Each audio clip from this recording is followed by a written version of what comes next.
Buen día, bienvenidos a esta conferencia sobre OSINT, herramientas de inteligencia. Mi nombre es Manuel Hernández, alias Serverket, y voy a ser su presentador. En primer lugar, queremos dar un agradecimiento y reconocimiento especial a Parrot Security CYC, que es la compañía de interés comunitario detrás del sistema operativo Parrot OS. A la comunidad oficial en español del proyecto Parrot, a los usuarios del GUTL, que es el Grupo de Usuarios de Tecnología Libres de Cuba, y a la UIC, que es la Unión de Informáticos de Cuba, que nos están apoyando con esta iniciativa. Al mismo tiempo, quiero dar un especial agradecimiento a la comunidad de PubDev de desarrolladores, quienes nos están apoyando con esta iniciativa. Muchísimas gracias a todos por estar acá.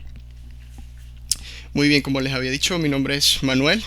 Soy ingeniero en informática, soy diseñador en The Parrot Project, soy además moderador y colaborador en la comunidad de Parrot. Los contenidos que vamos a estar explorando el día de hoy, ya que ese es el título, el subtítulo de la presentación, es Explorando el Terreno, es ¿qué es OSINT? Vamos a hacer una distinción de conceptos respecto a lo que define al OSINT. ¿Es bueno o es malo? Vamos a entender la óptica de la ética desde el OSINT. ¿Cómo me afecta? ¿Cómo nos afecta individualmente? ¿Cómo afecta a las organizaciones y empresas? Y finalmente, casos de uso y una práctica.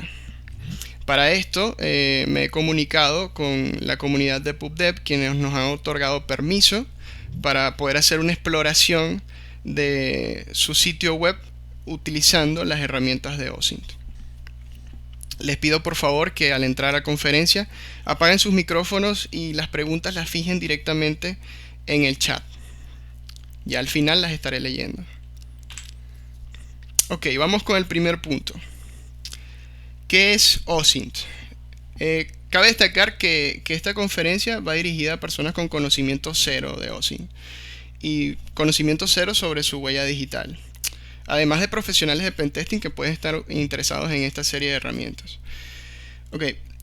Open Source Intelligence, esa es la definición de OSINT como tal, de su acrónimo. Se describe como una serie de herramientas para la búsqueda, clasificación y procesamiento de recursos de acceso público. Hay que hacer una delimitación de lo que es open source, porque normalmente se entiende como open source al software que es de código abierto.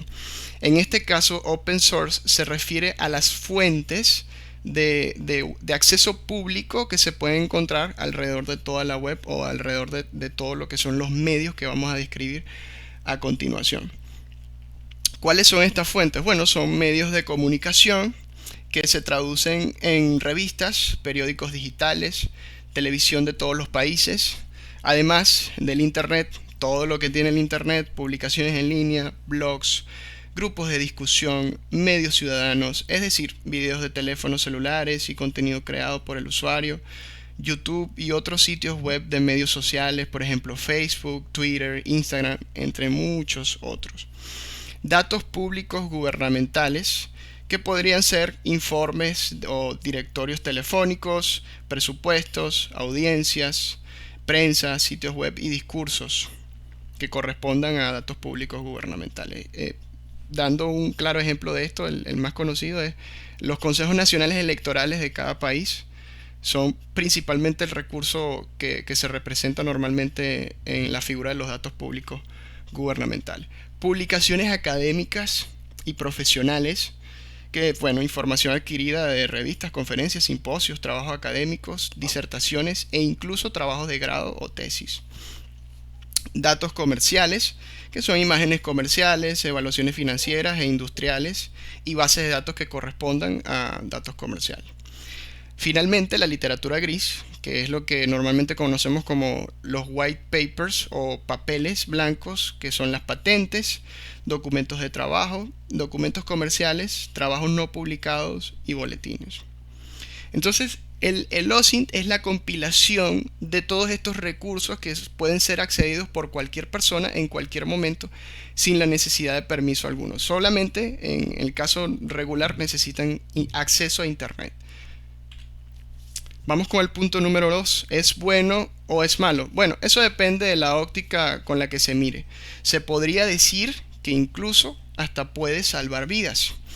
Veámoslo desde el punto de vista individual. Digamos que hay una persona que ha entrado en la indigencia, eso ha sucedido mucho en Estados Unidos, por ejemplo, y se ha perdido su familia, se ha perdido de la sociedad o ha sido secuestrado. Las herramientas OSINT nos podrían ayudar a encontrar a esa persona accediendo a plataformas como Shodan, que conectan con cámaras que están funcionando bajo circuito cerrado conectadas a internet. Entonces podríamos acceder y hacer una búsqueda a partir de otra herramienta de comparación de rostros y quizás dar con el paradero de esa persona que está perdida o que está secuestrada. Y no necesariamente necesitamos una autorización del gobierno para hacer esto, no necesariamente necesitamos ser investigadores o estar certificados de alguna manera, porque el acceso está presto ya que es público. Por otro lado, en el punto de vista colectivo, tengamos como contexto los ejercicios nucleares de la India en el año 1998, que nos dice mucho de la importancia de las herramientas de OSINT.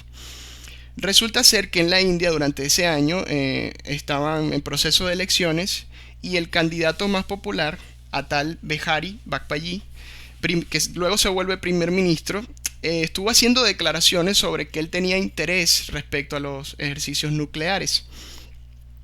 Lo que sucede es que esto pasó por completo desapercibido delante de la Central de Inteligencia Americana, que es la CIA.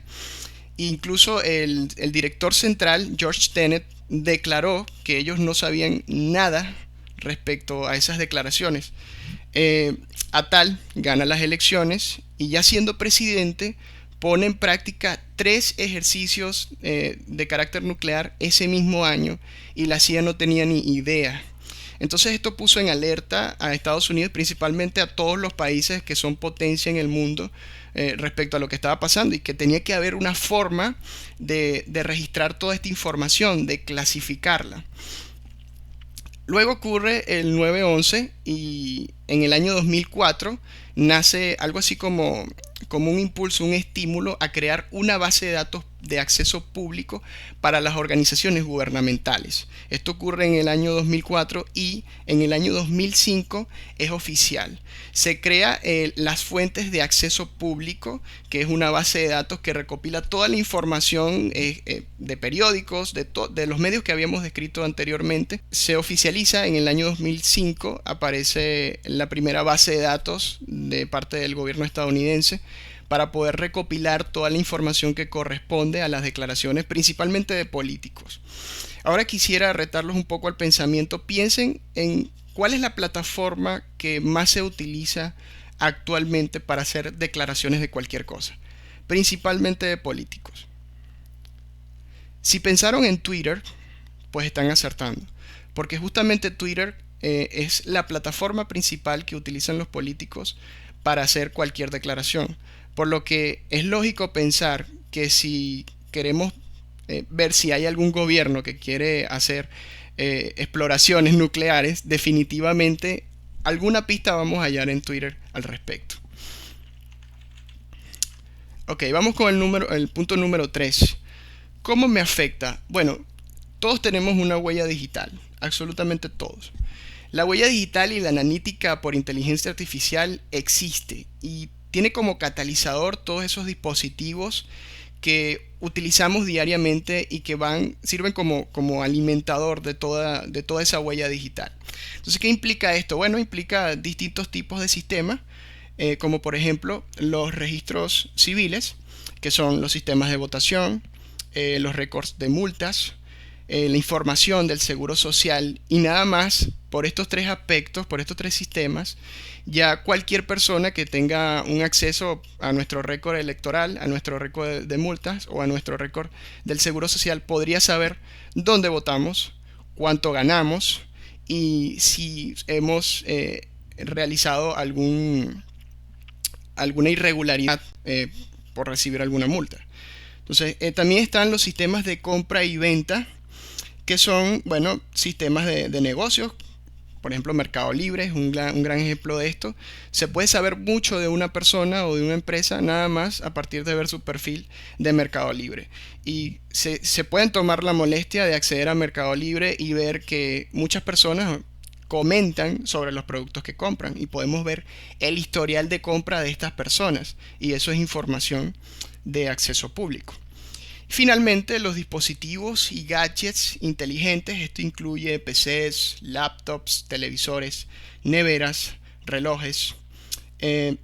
No hay ninguno de estos dispositivos que actualmente no se pueda considerar inteligente. O sea, hay neveras que definitivamente hacen métrica hasta de la comida que consumimos. A esto se le añade también la frecuencia de acceso a cierto contenido. Muchas aplicaciones que utilizamos diariamente en realidad están activando una métrica constante de qué es todo lo que hacemos.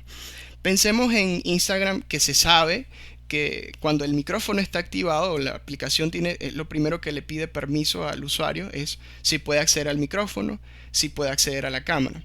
Entonces, estas aplicaciones tienen permiso total sobre nuestros dispositivos y sus contratos de privacidad dicen que en cualquier momento ese recurso se puede activar para entonces ellos poder capturar la voz, capturar imágenes y vendernos productos, vendernos servicios incluso. Entonces es una huella persistente, es una huella que estamos nosotros mismos alimentando. Hay otra cosa que hay que acotar, que es que la huella digital no necesariamente se detiene cuando nosotros cerramos la aplicación o apagamos los dispositivos. Pensemos en el caso de Facebook y que estamos entre amigos o entre familia y una persona toma una fotografía y estamos nosotros ahí.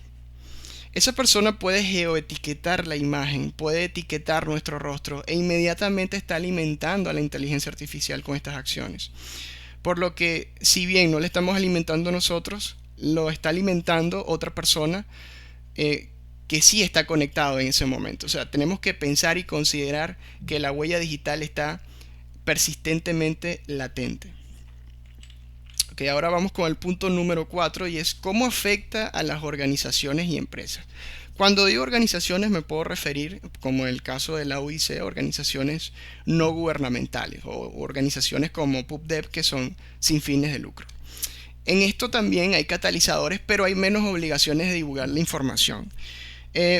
La verdad esto no aplica mucho en el caso de las organizaciones privadas porque depende mucho de la cantidad de abogados que éstas tengan. Pero en el caso de las organizaciones no gubernamentales, por lo regular, tienen que ser muy transparentes. La declaración de impuestos que ellos hacen tiene que estar bien detallada.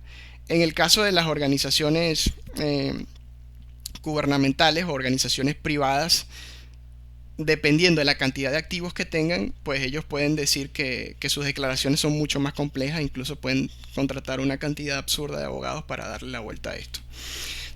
Esto también se traduce en servicios que son, por ejemplo, los registros fiscales y mercantiles, donde las empresas tienen que especificar el nombre, las propiedades, cuánto cotizan, cuál es el valor de sus acciones.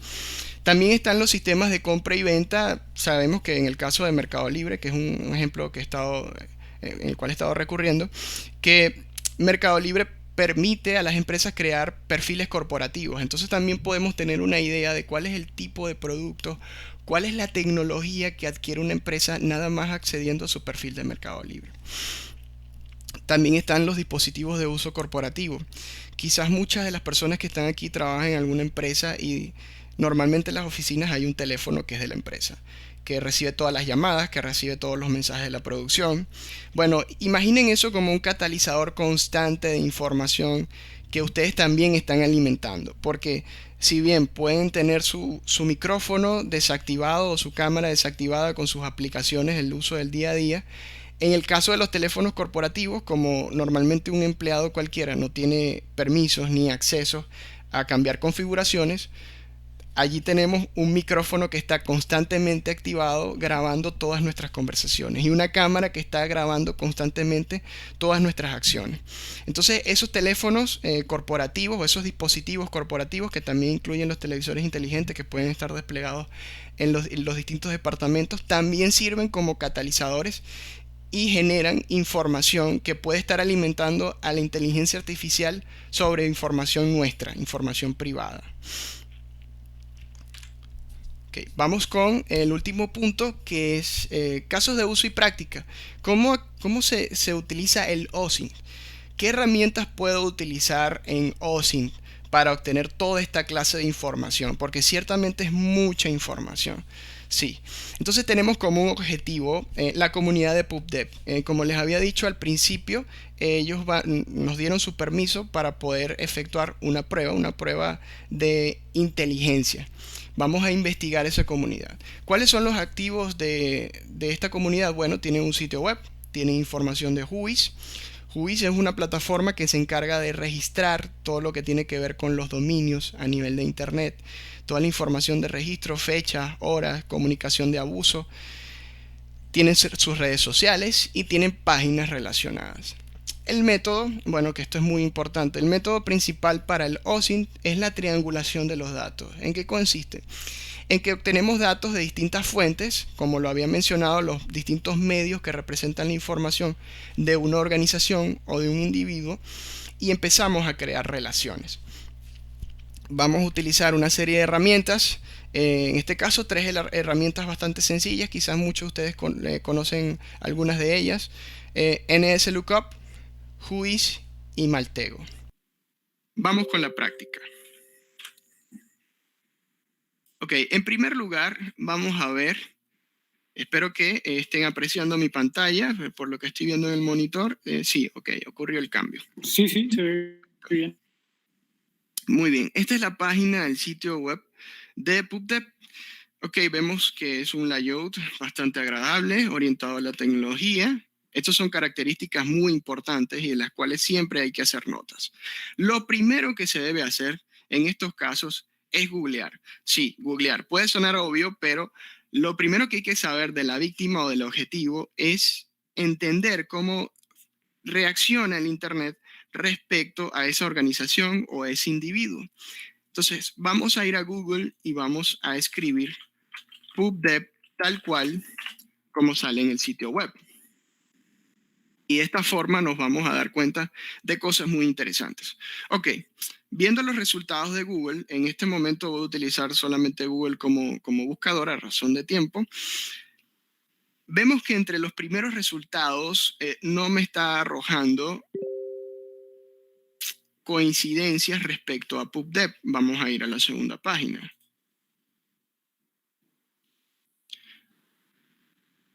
Ocurre lo mismo hasta que, bueno, el final nos dice que está el Twitter. Este podría ser el Twitter de PubDev. De todas formas, esta información la vamos a contrastar con el sitio web. Pero lo primero que hay que hacer es esto: googlear, paso número 1, y ver de qué forma reacciona el Internet o particularmente los navegadores ante el objetivo. Ya tenemos como primer aspecto que no se está indexando bien. Esto nos puede decir mucho de la forma en que está construida la página. Normalmente los sitios web poseen algo llamado mapa de sitio, así que vamos a organizar esta información. Entonces, primero, ¿cómo es el indexado? No se indexa bien, se indexa al final de la segunda página. Esto es muy importante para el análisis de los resultados. Vamos a revisar la cuenta de Twitter, pero mientras esto carga vamos a ir revisando el sitio web de PubDev. Entonces nos despliega distintas secciones, que en este caso son 5 secciones: inicio, registrarse, eventos, salón de la fama y el equipo. Desde la óptica que voy a analizar esto, es la óptica de un atacante que no tiene ni idea de cómo empezar o cómo conformar la triangulación de los datos. Por lo tanto, Voy a apoyarme del primer resultado efectivo o digamos del primer talón de Aquiles que pueda apreciar en el sitio web. Y normalmente esto empieza a partir de las personas. Sí, son las personas el perfecto catalizador para la información y la triangulación de los datos. Ok, vemos que tiene una serie de eventos recientes. Y pues llegamos a la parte del equipo organizador. Vamos hasta el final. Salón de la Fama y patrocinadores. Ok. Digamos que lo vemos desde la óptica de un atacante que se quiere fijar en la ingeniería social o en ver qué es lo más factible. Y en este caso, normalmente lo más factible es atacar a la persona o tener como objetivo a las personas. Lo que podemos apreciar de primera entrada o de plano es que hay un perfil en particular que está completo. Y ese es el perfil del primer miembro de la comunidad. En este caso se llama Sebastián Roa Meneses, desarrollador de software full stack, investigador de seguridad y analista de software. Vamos a fijarnos en él. Vamos a ver cuál es la relación o si hay una relación intrínseca entre su persona y la organización. Vamos a seguir analizando. Tiene un registro web el sitio. Vamos a ver si esto está apuntando a algún correo corporativo. Tiene una lista de eventos que ya se puede apreciar en el principio de la página. Salón de la Fama y equipo. Ok, el aspecto importante es que en este caso Sebastián nos da varios datos. Nos da una cuenta de Twitter, una cuenta de Facebook, Instagram y GitHub. Pero si nos fijamos, aparte de él, solamente un miembro del equipo tiene GitHub. Quiere decir que al menos ellos dos son desarrolladores activos, quizás es por la disciplina en la que se están desempeñando. Nos vamos a fijar principalmente en Sebastián. Ok, viendo sí, efectivamente, cuando habíamos buscado en la segunda página, en la cuenta que nos ofrecía al final, sí corresponde a PubDev, por lo que ciertamente se está indexando entre los últimos resultados de la segunda página.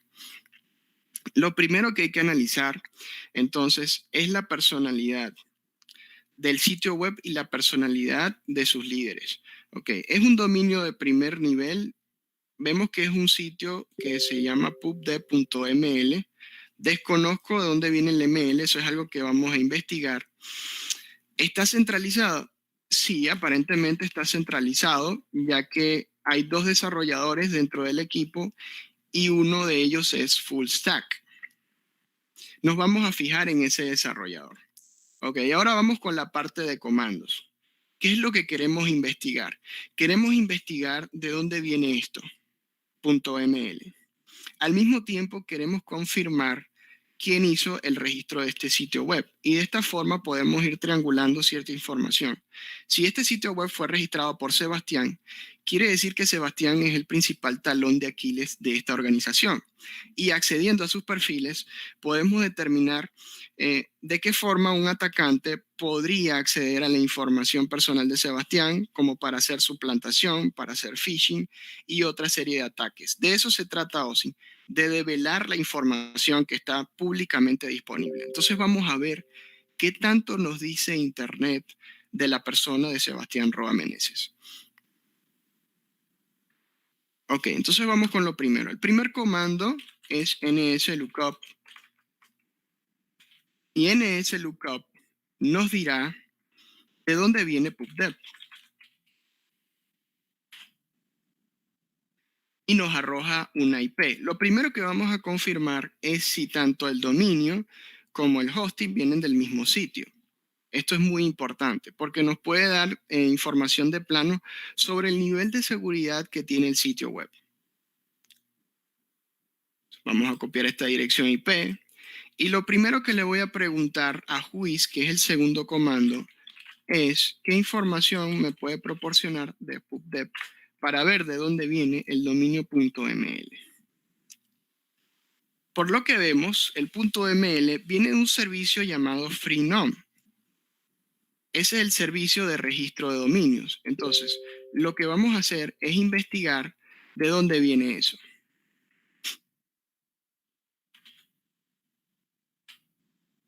Vamos a buscar en Google qué significa Freenom. Inmediatamente nos arroja un resultado.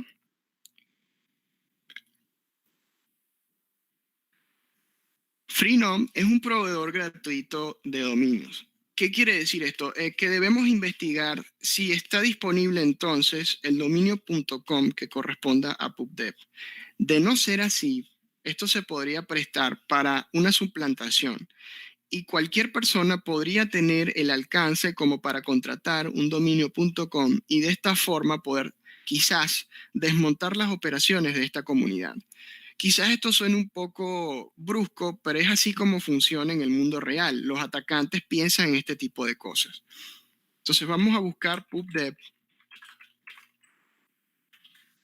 y vamos a ver si hay una disponibilidad para esta serie de dominios. Ok, entonces vemos que el .ml está ocupado, cosa que es obvia, ya que así es el dominio, pero el .tk, .ga, .cf, .gq están disponibles. Quiere decir que incluso a nivel gratuito, estos otros 4 dominios pueden ser utilizados quizás para suplantar la identidad de esta comunidad. Finalmente vemos que se ofrecen a la compra de los dominios de primer nivel, que son dominios.com, .net, .org y entre otros. ¿Poseen dominios de primer nivel? No. Entonces, son propensos a la suplantación. Quiero aclarar que estas pequeñas notas no son el reporte como tal, luego iremos a la herramienta que en realidad sirve para el reporte, pero es muy bueno que siempre que hagamos este tipo de exploraciones tengamos algo rápido a la mano, ya sea un sistema rápido de notas como el que yo estoy utilizando, o en todo caso, si les gusta indexar mejor las notas, podrían utilizar la herramienta que presentó Raúl anteriormente que se llama Cherry Tree. Por razones de practicidad y porque este es un ejercicio bastante compacto, no lo estoy utilizando, pero en el mundo real los investigadores normalmente utilizan Cherry Tree como una herramienta para la indexación rápida de toda esta información. Además de esto, he solicitado cierto límite para el acceso de la información. Quiere decir que, habiendo hablado con la comunidad primero, se tiene que saber cuáles son los parámetros. Y no necesariamente vamos a develar información demasiado crítica que pueda poner en riesgo las operaciones de la organización, pero se puede llegar hasta allí. Entonces, terminando de analizar esto, podríamos ver cuál es la información que nos ofrece Whois. Ciertamente están utilizando un dominio de uso público, un dominio gratuito. No están reservando los dominios de primer nivel como .com, .net, .org. Esto es muy importante saberlo del lado del dominio. Ahora vamos a analizar la información del lado del alojamiento, del lado del hosting. Y eso lo podemos ver a partir de la IP que nos proporcionó el comando anterior. Hacemos lo propio con la IP.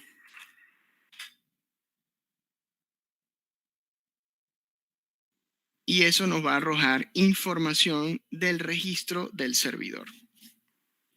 Ok, ya podemos ver información del servidor de alojamiento como tal. Y eso nos puede dar una pista de las tecnologías que están utilizando para proteger el sitio web. En este caso, ellos están utilizando como proveedor de servicio de hosting a DigitalOcean, que es una empresa bastante reconocida a nivel de hosting y es bastante robusta a nivel de seguridad. Eso también nos dice el registro o los detalles del registro que tiene el sitio, que tiene el alojamiento del sitio. Y su registro aparentemente empezó desde el 2017 y está completamente activo. Entonces, del lado del dominio ya tenemos un factor fundamental que se podría decir que es hasta una debilidad porque no están utilizando un dominio top. Pero del lado del hosting vemos que tienen una seguridad bastante robusta porque están utilizando un proveedor de hosting bastante respetable. Entonces quizás nuestros ataques se tengan que concentrar, o en este caso nuestra investigación, se tenga que concentrar desde el punto de vista focal de la ingeniería social o de la investigación social, ya que quizás se nos pueda complicar la cosa utilizando herramientas de hijacking o herramientas de inyección por la calidad de servidor que ellos están utilizando. Ahora, lo que vamos a ver es que vamos a fijar esta información. Vamos a pensar en cómo podemos utilizar esta información en contra de la organización. Volvemos a su sitio web y vamos a tratar de crear una relación respecto a lo que ellos son. Como había dicho anteriormente, aparentemente su punta de lanza o su desarrollador principal es esta persona, Sebastián Roa Meneses. Entonces vamos a tratar de crear una relación entre su persona y la comunidad como tal, como instituto, como empresa, como organización. Nos habíamos dado cuenta de que ellos tenían un registro. Normalmente estos registros apuntan a un correo corporativo, pero viendo que ellos utilizan un .ml, lo más probable es que no posean un correo corporativo. Vamos a ver a dónde está apuntando este registro. La forma más fácil de analizar eso es dando botón de la derecha e inspeccionando el código fuente. Eso nos dirá a dónde está apuntando este registro. Ya de entrada podemos ver que está apuntando a un correo, que la verdad me parece bastante curioso que sea Gmail. Puede ser que sea un correo personal. Eso lo podemos confirmar si vamos al perfil de Sebastián y quizás nos daríamos cuenta de que sí o no es su correo personal. Pero la forma más fácil de contrastar eso es googleando. Vamos a utilizar como término de búsqueda principal justamente ese correo electrónico y vamos a ver de dónde aparece ese correo electrónico. Efectivamente, por lo que veo, sí, está registrado a nombre de Sebastián.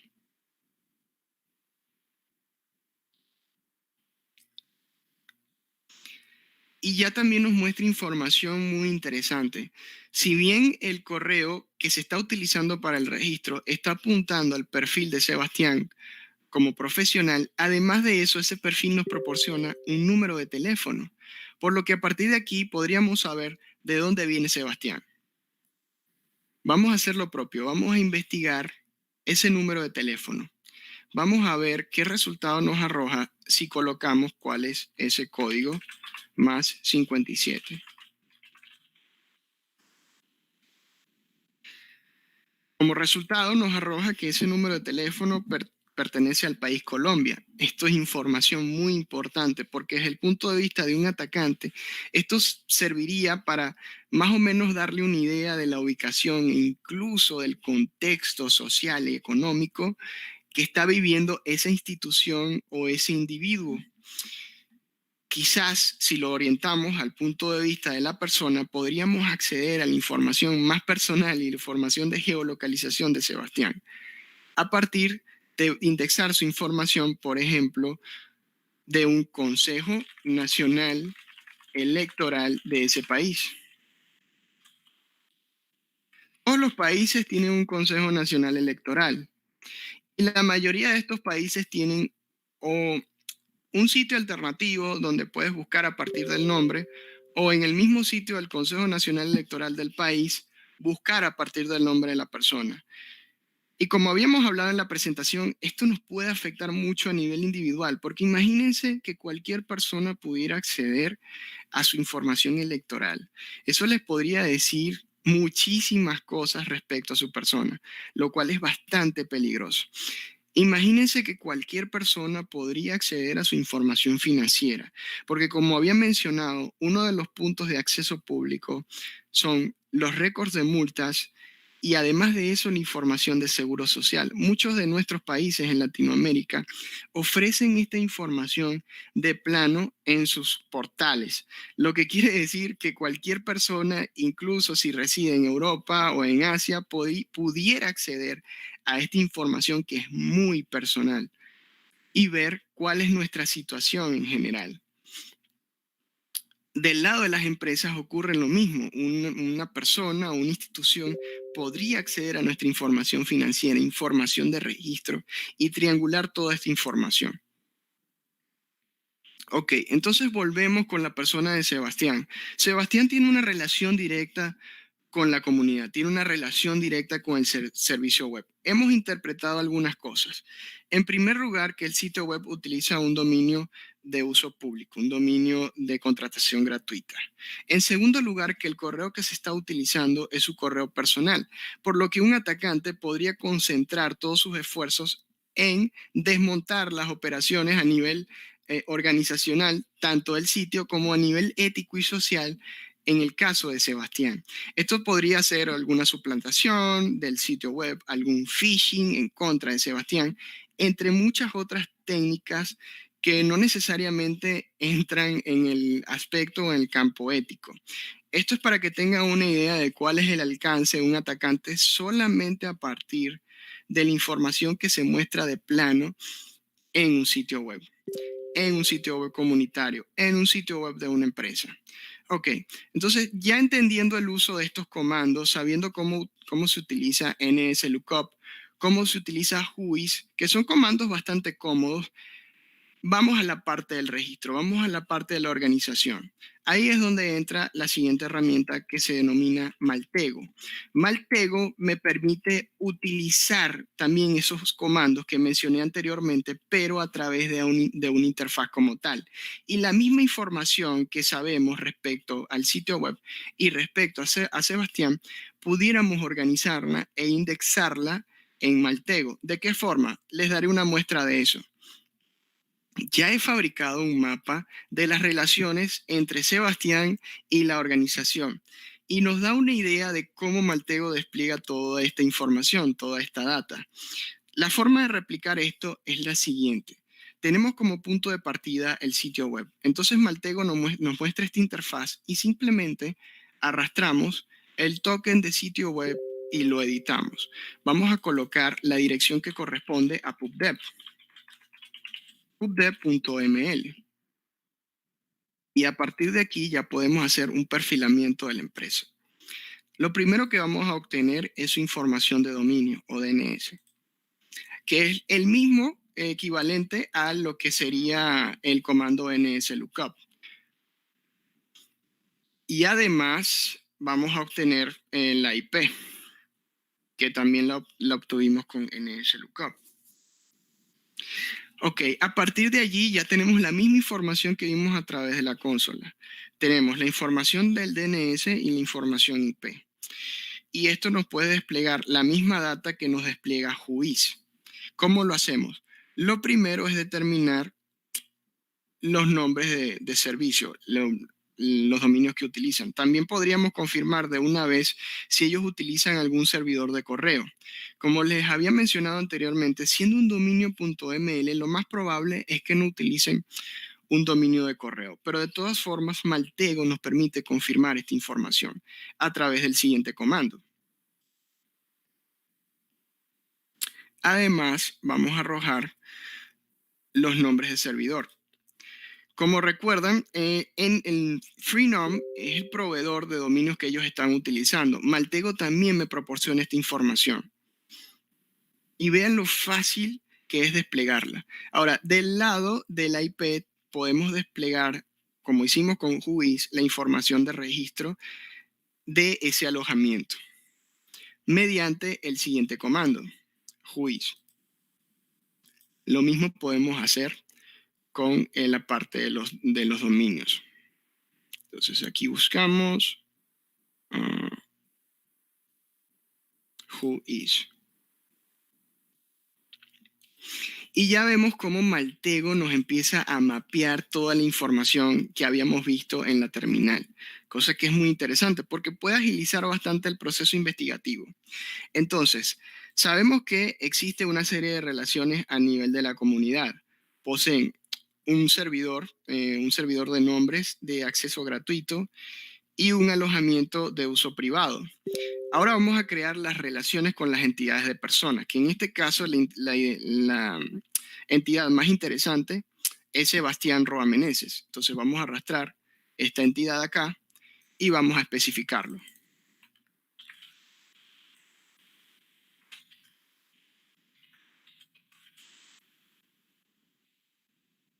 Maltego nos permite colocar mucha información. De momento bastará con el nombre y con el correo, pero podemos incluso adjuntar fotografías, notas, propiedades más específicas.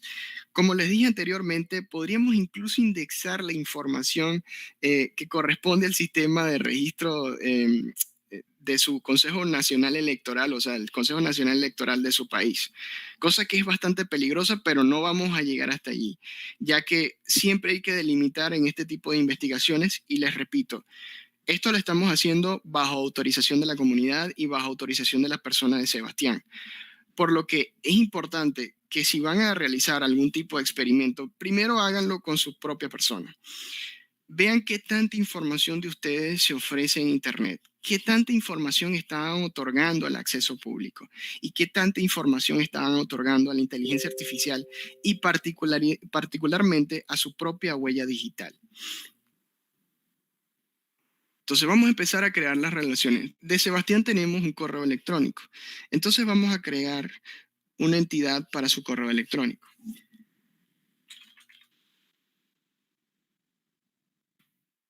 Si volvemos a la página, vemos que su correo electrónico, que es el mismo correo electrónico que se está utilizando para el sitio de la comunidad, es el siguiente.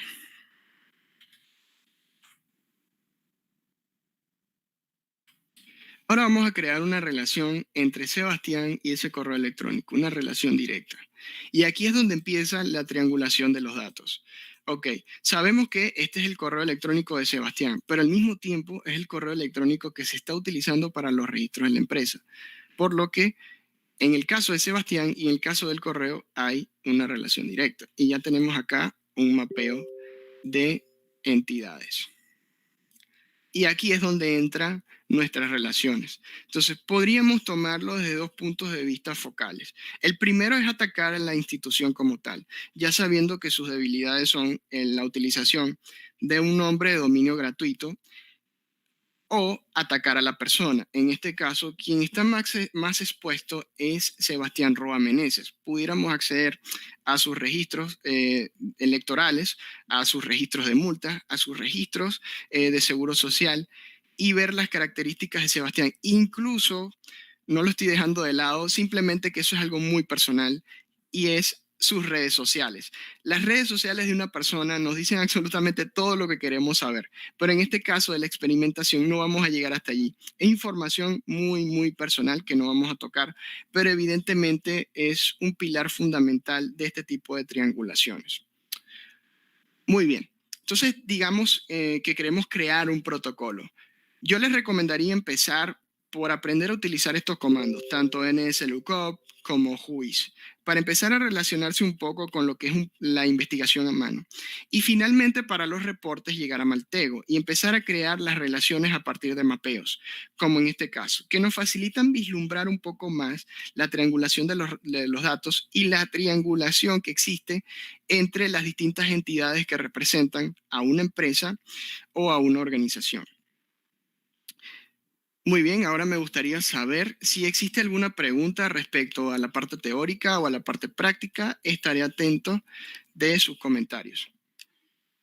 Bueno, aquí tengo una pregunta que hace Roberto Pérez. Dice, ¿cómo deberíamos dar la información que proporcionamos para protegernos de la huella digital que generamos constantemente?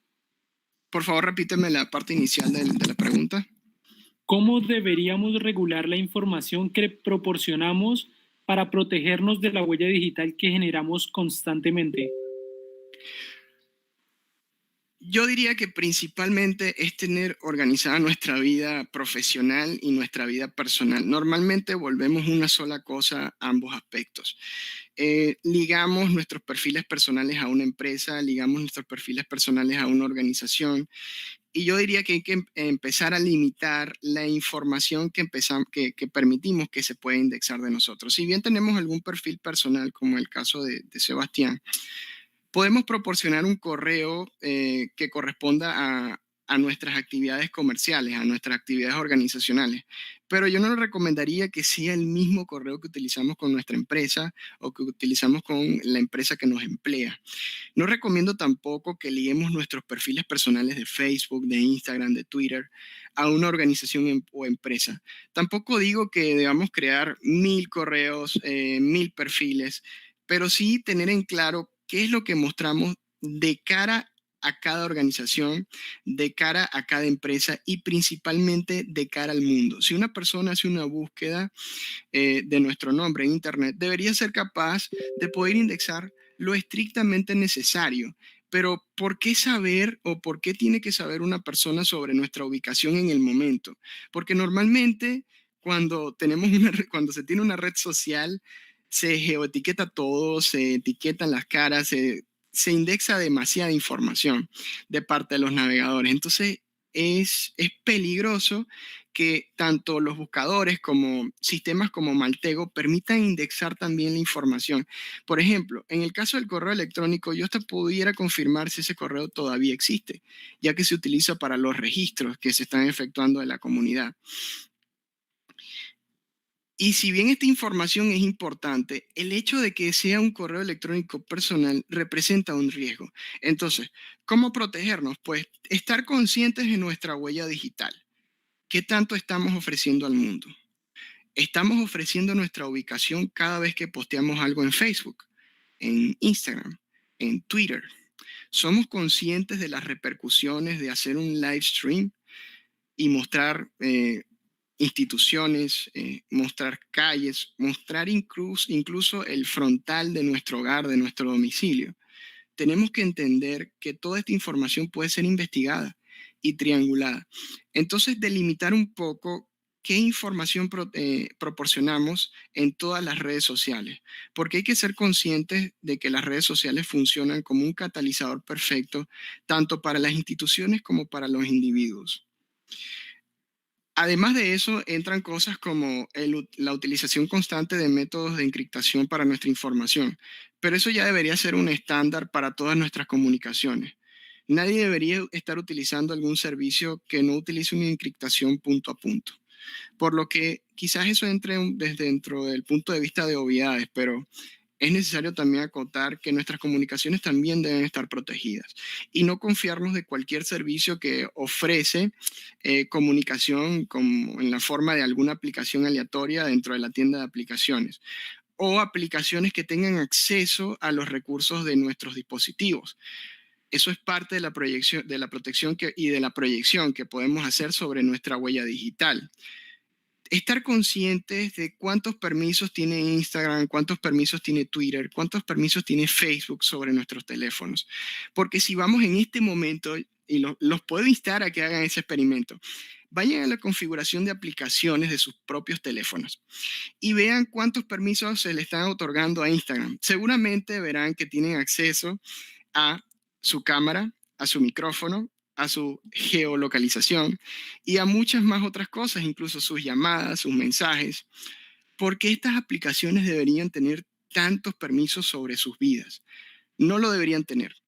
Si bien es importante en el momento del desarrollo de las relaciones interpersonales, recuerden que tanto las empresas como instituciones e individuos podrían acceder a través de APIs, así como lo es Maltego, a esta información y determinar su ubicación exacta, las relaciones inmediatas, porque en este caso yo estoy indexando la información que corresponde a Sebastián y la relación que existe entre él y la comunidad, pero también pudiera empezar a crear relaciones con otras personas y a partir de allí determinar cuáles son los sitios que frecuenta Sebastián, cuál es su comida favorita y no necesariamente podrían conseguirlo en sus redes sociales, porque digamos que no lo consigo en sus redes sociales. Digamos que lo consigo a partir de las relaciones con otras personas. Ahí es donde entra el peligro de la huella digital. Por eso debemos ser conscientes de cuánta huella digital estamos dejando en Internet. ¿Hay alguna otra pregunta? En efecto, alguien dice, Edwin Lincango, dice Maltego Community Edition 4.2.7, o sea, el software que estás utilizando. ¿Y cuál es la versión? En este momento estoy utilizando la 4.2.3, que es la que proporciona el sistema operativo Parrot OS. Sí, ciertamente es una edición comunitaria, posee algunas limitaciones. Se puede comprar una licencia empresarial o licencias de otro tipo, pero en el caso de digamos que queremos conectar con una API, lo podemos hacer. De hecho, la Community Edition nos permite conectar con la API de Twitter. Y si en el caso del individuo con el que estamos trabajando, conseguimos, o en el caso de la empresa o de la comunidad, conseguimos una cuenta de Twitter, Maltego se podría conectar a la API de Twitter y poder indexar información de las últimas publicaciones y en todo caso mostrarnos la geolocalización si es que esas publicaciones estaban geoetiquetadas. O sea, Maltego llega hasta ese punto. Nos puede mostrar información de geolocalización a partir de APIs. De hecho, es bastante interesante el hecho de que Maltego puede incorporar no solamente eso como plugin, sino muchas otras cosas. Eso es detallar un poco más en el programa, pero me gustaría mostrarlo también. En la home de Maltego se muestran todas las APIs a las cuales se pueden conectar. Y ya de lleno nos damos cuenta que incluso podríamos conectar con la API de Virus Total para determinar cuáles son las vulnerabilidades de un sitio web como tal. En el caso de PubDev, como ya habíamos analizado, están hosteados en un servidor privado, que en este caso corresponde a DigitalOcean. Pero como cualquier otro servidor, alguna vulnerabilidad debe tener. Y nosotros podríamos analizar estas vulnerabilidades a partir de utilizar una API. Una API que proporciona Maltego, que en este caso es Virus Total. Y es completamente gratuita. Lo único que necesitaríamos para hacer eso es registrarnos en Virus Total y tener una key de API, o sea, una llave. Conectarla con Maltego y a partir de allí empezar a delimitar lo que es la información de las vulnerabilidades de los sitios que estemos reportando. ¿Alguna otra pregunta? ¿Qué otras herramientas existen para ingeniería social? Pregunta Fabio A. En el caso de la ingeniería social existen muchísimas, aunque eso ya es otro tema. Sale un poco de lo que es el punto focal de OSINT, porque OSINT como tal es representar la información. La ingeniería social entra en otra categoría que es bastante extensa, pero sí existen varias herramientas. Por lo regular se utiliza social phishing, que es lo más utilizado. Requiere ciertos conocimientos y cierta experticia en lo que es la base de entender cómo funcionan las redes sociales, cómo se pueden suplantar sitios web, cómo se pueden suplantar perfiles de redes sociales.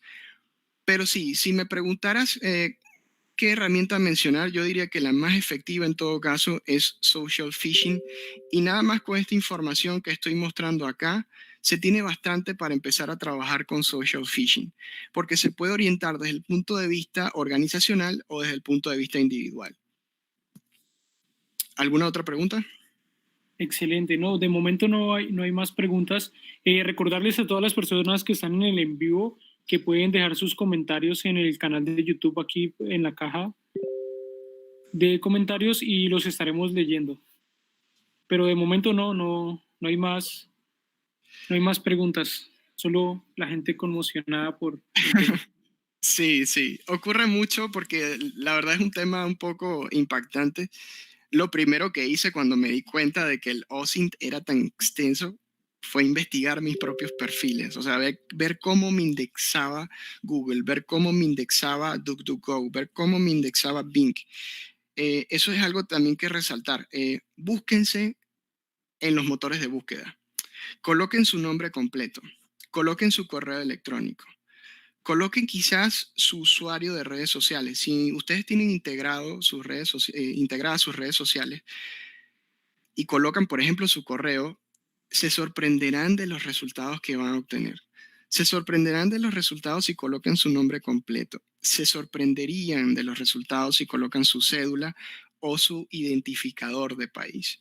La verdad, los motores de búsqueda dicen muchísimo de nuestra información, aunque no lo sepamos, porque como les dije, constantemente se construye esa huella digital, ya sea directa o indirectamente. Herramientas como las que mencionó Raúl, incluso Shodan, son herramientas que conectan con sistemas de circuito cerrado. Así que da miedo, da un poco de miedo cuando te das cuenta que una cámara que está conectada a Shodan podría ser accedida por cualquier persona en el mundo. Esa cámara nos podría estar grabando. O la cámara del dispositivo de la oficina podría estar grabando absolutamente todo lo que estamos diciendo. Y se pueden utilizar herramientas de inteligencia artificial para indexar esa información, para hacer coincidencias de imágenes, para hacer coincidencias de voz. Así que es bastante peligroso.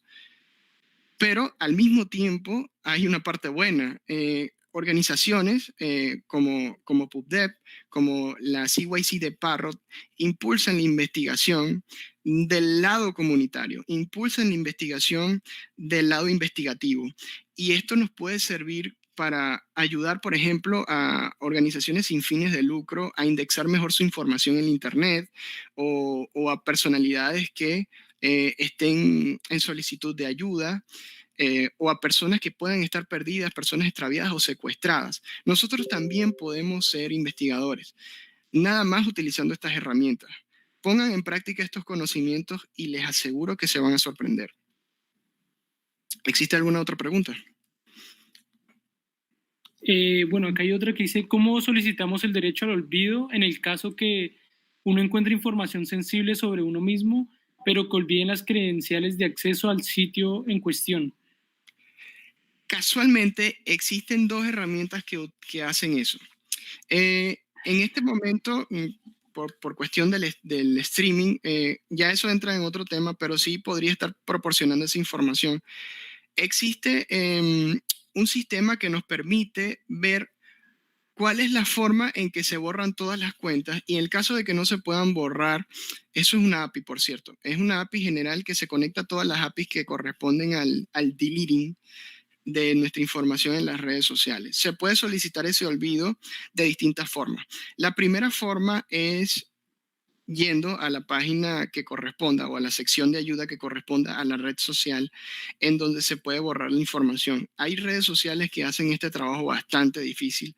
Les digo, por ejemplo, el caso de Facebook. Es una tarea titánica porque incluso después de que borras tu información y de que borras tu perfil, Facebook mantiene la cuenta medio muerta por meses y quizás por años. Y aunque tú creas que ha sido borrada del todo, puedes colocar la clave que usaste en algún momento con la combinación del correo que estabas usando en la cuenta y te va a abrir. Y en el momento que la abres, ya Facebook toma como que un reset del tiempo para el borrado. Quiere decir que has reactivado tu cuenta nada más probando. Esto ocurre también con Twitter, ocurre con muchas redes sociales. La primera forma es esa, buscar en las secciones de ayuda que corresponde a cada red social. La segunda forma es utilizar una solicitud por correo, especificando que a la empresa o a la organización que no quiere que se proporcione tu información en ese sitio web a través de los boletines. Porque recuerden que normalmente nuestra información de correo se utiliza para ofrecer servicios a otras personas o a otras empresas. Se utiliza para indexarse y tenemos derecho a remover esta información del Internet. Entonces, la primera forma es eso, comunicarnos con el soporte técnico a través del sistema de foros de ayuda. Y la segunda forma es ir directamente al punto, especificándole a las empresas, en este caso las que corresponden a las redes sociales, que no queremos ya que se divulgue nuestra información. Estamos en todo nuestro derecho a que esa información sea borrada de sus servidores. Hay leyes que soportan eso, pero ese asunto legal ya es otro tema. También podrían utilizar la API. De momento no recuerdo el nombre, pero sí lo puedo proporcionar luego a través de los grupos de ParrotSec School y de ParrotSec Hispano, que corresponden a esto, a la conexión con las distintas plataformas de redes sociales y podernos llevar, por ejemplo, la sección de borrado de Twitter, la sección de borrado de Facebook, la sección de borrado de Instagram. Y en el caso de redes sociales donde sea más difícil esto, nos llevaría directamente a lo que es el soporte técnico o a los correos que corresponden al abuso o al reporte de esta información. ¿Alguna otra pregunta? No, de momento no hay más preguntas. Y para reforzar un poquito, dentro de la comunidad, justo hace no mucho estaba ayudando a una persona en una investigación sobre el derecho al olvido en ese campo legal. Y pues nos encontramos con una película súper extensa de contar, entonces creo que voy a ver si consigo el paper que se hizo sobre eso y lo voy a compartir ahí por la comunidad para que todos puedan pues echarle un ojo cómo está el tema del derecho al olvido y cuáles son las leyes. En este caso, ese paper aplica nada más en Colombia y México. Entonces es como un contraste ahí entre ambos países para poder visualizarlo. Entonces voy a contactar y se los comparto por el grupo. Perfecto. Bueno, quisiera dar un agradecimiento nuevamente especial a la comunidad de PubDev. Muchísimas gracias por prestar sus oídos, prestar su atención a mi presentación. Estoy completamente a la orden. Pueden hacer consultorías. Toda esta información que estoy proporcionando está muy bien indexada en Internet, pero al mismo tiempo está disponible dentro de cada documentación de las herramientas que correspondan.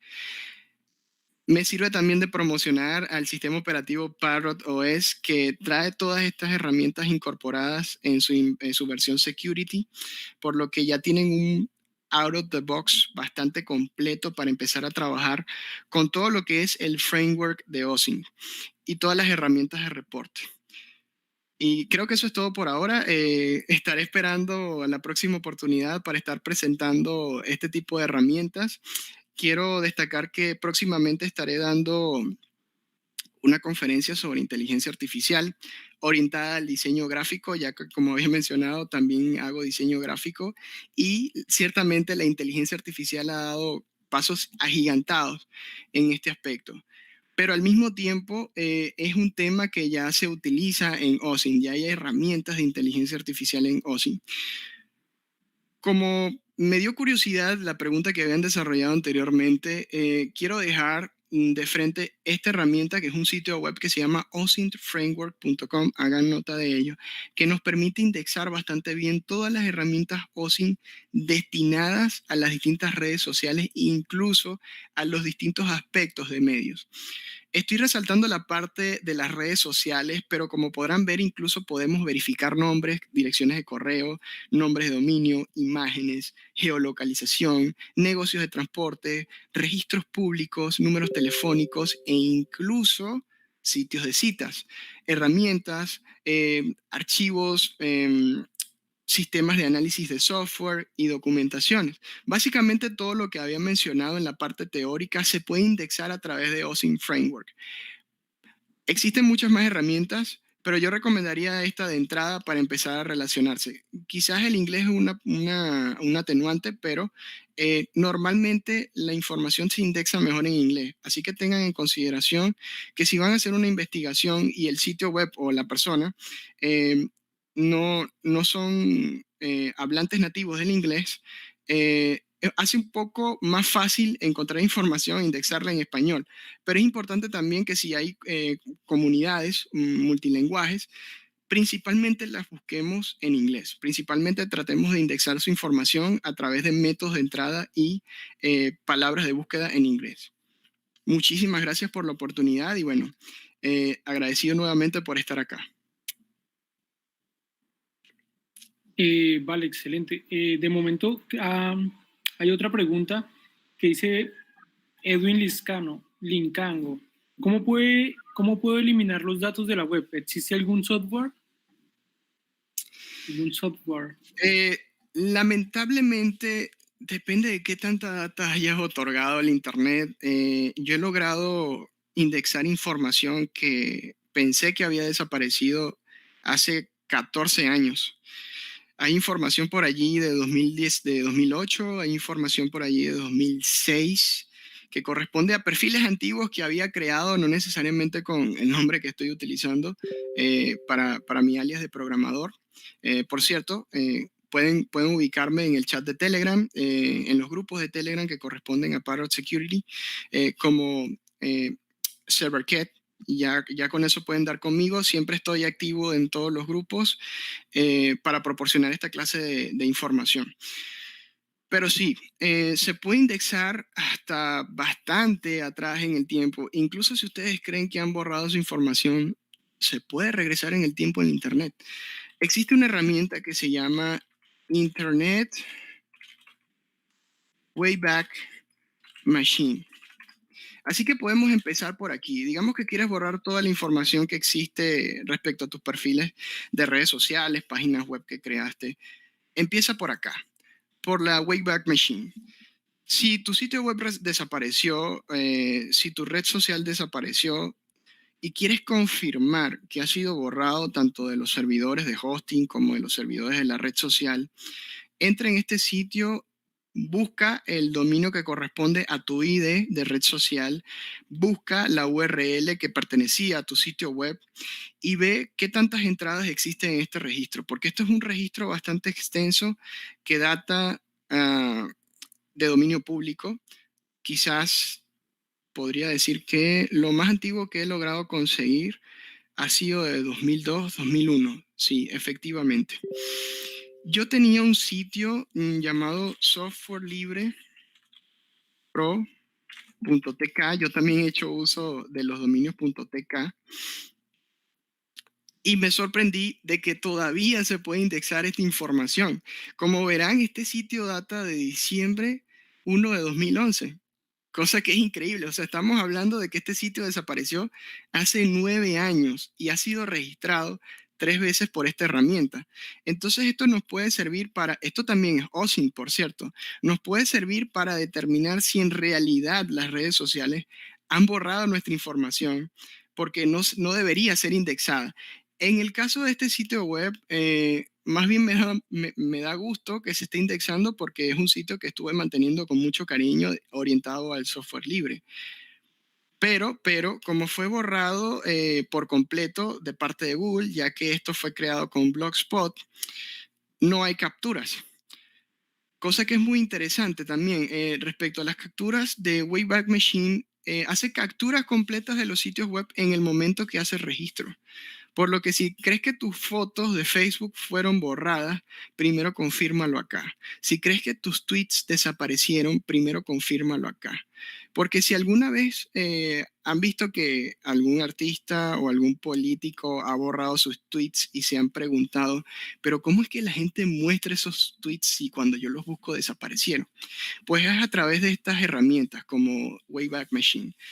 Cualquier persona puede utilizar esto y ver un tweet muy antiguo que algún artista o algún político haya borrado. ¿Alguna otra pregunta?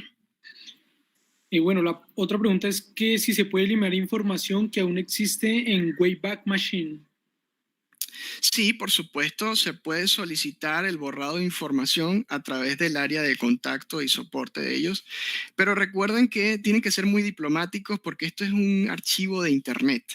Quiere decir que esto es información de dominio público. Ahí entra un poco el área legal, es como que ya desde que estás utilizando el Internet, estás autorizando a estas personas de que puedan guardar esta información y no les puedes restringir su derecho. Ellos se apegan a una enmienda, en este momento no recuerdo cuál, pero como todo, sí, como toda buena organización se apega a una enmienda. Sí, justo eso, esa ley era lo que yo estaba hablando en la parte legal, que es la que voy a intentar conseguirla y se las voy a compartir para que se echen una leída pues a esa parte legal donde hablas todo sobre el derecho al olvido, cómo Google trabaja eso, porque pues hay personas que incluso quieren borrarse de las búsquedas de Google y pues toda esa parte legal en Sí, cómo sí, se ve, porque hay eso depende también de cada país. Sí, hay condiciones muy importantes respecto a eso, porque, y aquí estoy abriendo un poco más el debate, porque pasaba mucho, incluso eso fue una regulación que apareció a partir del 2012, que fue uno de los mayores cambios que tanto Google como Facebook hicieron en sus políticas de privacidad. Pasaba mucho que un artista o un político fallecía y sus perfiles seguían activos y a veces no estaban siendo gestionados por familiares o por sistemas automatizados de publicaciones, sino por empresas. Y empezaron a haber muchas denuncias respecto a esto y cada empresa tiene su propia política respecto al deceso de una persona. Entonces también entra esa parte. Quizás después de que fallecemos, la inteligencia artificial sigue siendo alimentada con nuestra información increíblemente, pero es así.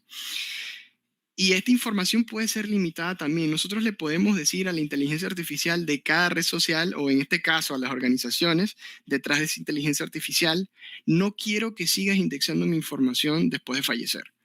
Porque esa información puede ser utilizada para vender servicios, para promociones, que no tienen nada que ver con nosotros. Y de hecho lo están siendo mientras estamos con vida. Entonces háganse una idea de esto.